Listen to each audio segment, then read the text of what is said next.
What's up, guys? If you watched this video, you've probably seen this, or this.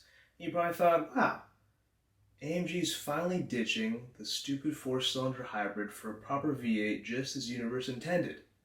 Well, then you might have seen this, or maybe this, and you thought, well, that's not what I wanted to see at all. So what's really going to happen? So initially some rumors came out surrounding the new C63 and the upcoming E63 about potentially going back to a V8. This kind of came out after some details released about extremely slow sales in the E63, with some sales figures in Germany being basically zero, whatever that means, which is truly not good, as this car came out after the current generation G8X, M3 and M4, and typically that would mean it should have a bit of a sales boost as it being a newer car with new technology. But that has simply not been the case.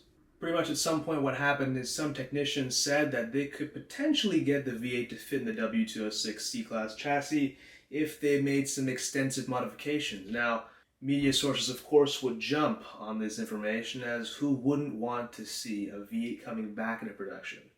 But that just wasn't the case. That being said, we do have some good news for the AMG V8, as it will be used in several models from now to as long as the combustion engine still lives, which seems to be increasing day by day. But the S-Class, SL, AMG GT, and G-Wagon will all have AMG variants of the M177 V8 twin turbo for as long as we can tell. What's pretty cool is that they just developed a new version of the M177 to meet Euro 7 emission regulations. Combine that with a lot of hybrid technology and they'll be around for quite a while, but definitely more in the flagship level models. Certainly not the C-Class, maybe the E-Class, we'll find out soon. So while the future of the C63 is pretty much going to be this guy, which looks, I think, pretty good, but in just a silly four-cylinder packaging, the future of the CLE63, which is a new model Mercedes came out with to bridge the gap between the C and E-Class, and the E63 are less known, that's for sure. Mercedes does have a couple of options with what they can do with the flagship models. As for both the CLE and E-Class, the mid-range AMG models should absolutely have a four-cylinder system, more like the SL43 and C43, which we already have. They essentially use the M139 four-cylinder engine, but in a longitudinal configuration with no hybrid, no intense hybrid setup at least. We'll probably see those in the CLE and the E-Class to some degree, but for the flagship model, it may be a bit different. One option, which is the more likely of the two, would be for AMG to fit in the M2566 cylinder they use in the 450 and 53, but beef it up to make it more of a BMW S58 rival. Now, this is the engine that BMW uses in their G8X, M3, M4, and also M2, and the X3M and X4M. That's the more likely of the two options I'm going to talk about. But this would be pretty cool to see AMG actually make a proper inline six, as they haven't done that in a while. Will they be better than BMW? It's unlikely, honestly, but it's better than the four-cylinder we have right now. And if they simply apply the technology they've been using with their four cylinders and eight cylinders, I think it could be a pretty good engine. So an inline-six is definitely one option for the flagship CLE and E-Class, and maybe just the CLE. We'll talk about the E-Class in a minute.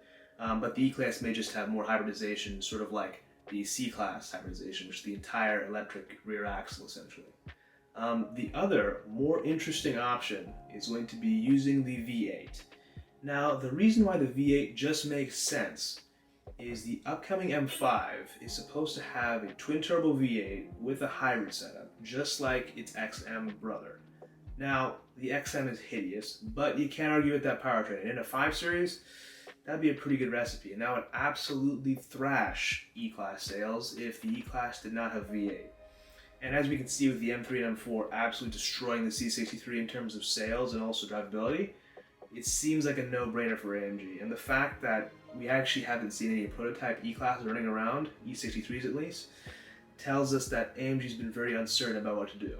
So while it's unlikely for the C63 to ever see V8 again, which is very sad, at least we will have more likely an E63 with a V8, because that would just be dumb for Mercedes not to do that. I should mention that if the CLE63 gets an inline 6 like we're hoping, it will probably be after the facelift for the car, as we've already seen plenty of prototypes pretty far along in development with the four-cylinder, just like the C63. So that'll probably be another sales flop, just like the C has been. But expect during a facelift perhaps some powertrain changes to happen. Not a guarantee, but it's definitely a good look, depending on how sales go in the future, which at the moment have not been very good. Anyways, it's going to be a very interesting next few years as the next sort of generation of AMG cars comes out, especially with competition coming from all corners. But yeah, we'll have to check it out and just see how things go over time. Anyways guys, that's it for this video, and I'll see you guys in the next one. Also, if you guys like this hoodie with my W204 C63 on it, check it out at sta-industries.com.